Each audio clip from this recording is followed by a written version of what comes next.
Hello, and you're listening to It Is All About Sports.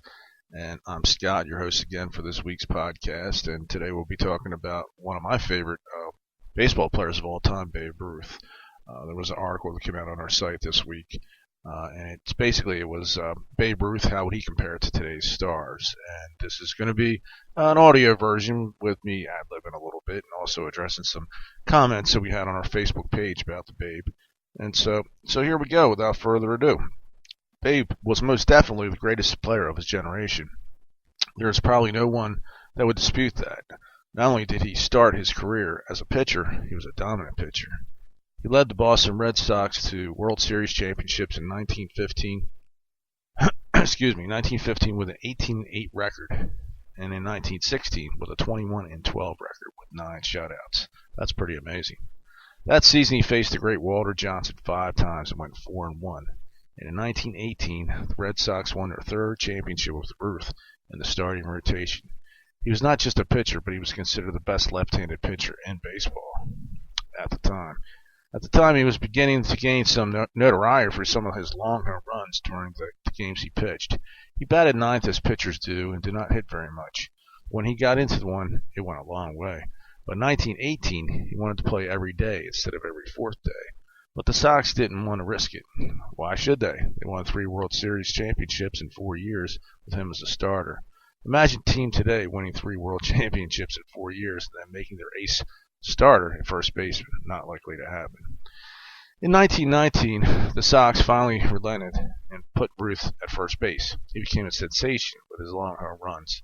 Unheard of in those days, as the home runs was not often utilized as an offensive weapon. He had 29 home runs and drove in 114 while going 9-4 in 15 starts as a pitcher.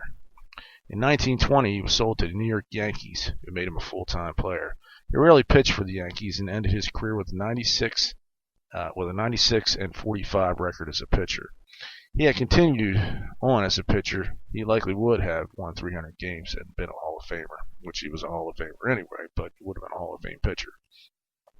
As a hitter, he wound up hitting 714 home runs, driven 2,220 runs. Imagine had he had those 5 years back as a full-time player.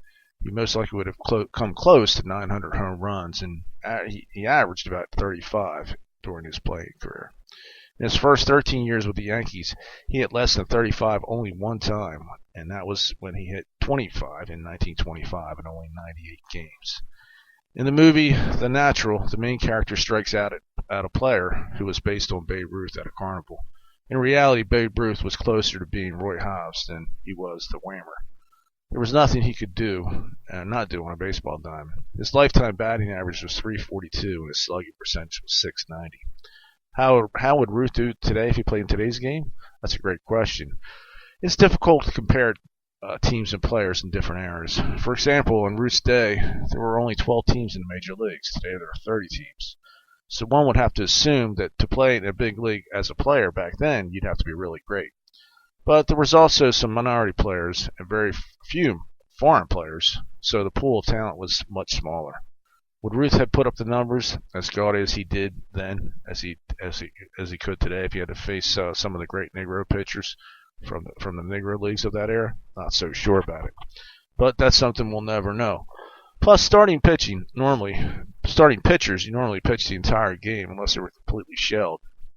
There weren't set-up men and closers, so Ruth would often face the same pitcher 4 or 5 times in a game. Would he have had as much success in today's game, or are you likely to see more lefties? That's a good question. There are a lot of things we will never know. But Babe Ruth was so much better than the other players of his era, one would have to assume he would have been great in any era. Let's not forget, Ruth was a party animal in his day who ate and drank way too much. He played in today's game where there would have been trainers to help keep him in shape.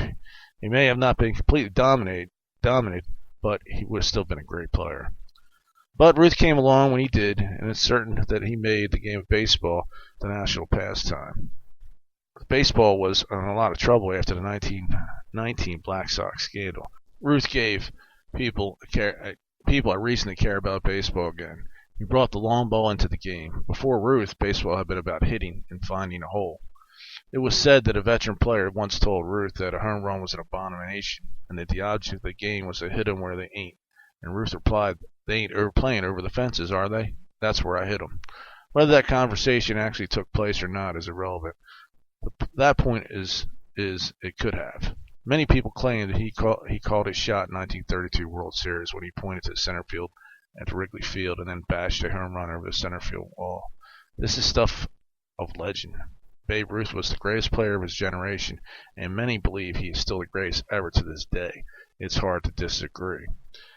As you can tell, I'm a Babe Ruth fan, so this is a very easy article for me to write and to have the audio version and talk about. I'd like to hear your comments. I'm going to touch just a little bit on some comments on my Facebook page. Andy Murray had said he was a dominant player at his time, but special relief pitching, not sure he would have been so dominant as well. Yeah, and we mentioned that in the article, Andy. We realized that today's game is much different, but we still feel he would have been a great player in today's game, and he was a great athlete, even though he did not necessarily look like it or take care of himself very much. And then we also have another comment from Max Santiago. He said a lot of his home runs bounced over the fence in today's game. It's a ground rule double. Well, Max, actually some of that's partly true. I guess for a while, ground rule doubles were considered home runs.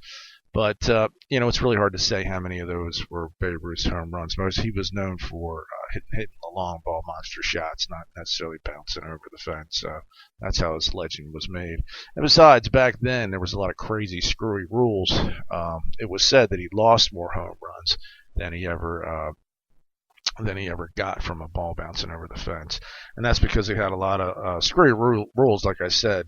For example, if a game ended on a 2-run homer or a grand slam and you were only up by 1, you were only credited if it was you're up by 1, you hit a grand slam, you're only credited with a double, and you got two RBIs batted in, versus today where it would be a grand slam with 4 RBIs. So those kinds of things. And then plus back then, with the ball, when it went over the fence, it had to land in fair territory. You know how like the home runs hit down the line today, go over the pole, and then land in foul territory. Well, back in those days, they would still be considered a foul ball. So it's our belief that he lost more home runs than he ever got from a ground rule double type play, which is 1931. We believe is when it came into effect. Also, you have to take in consideration there, Max, that he pitched his first 4 years.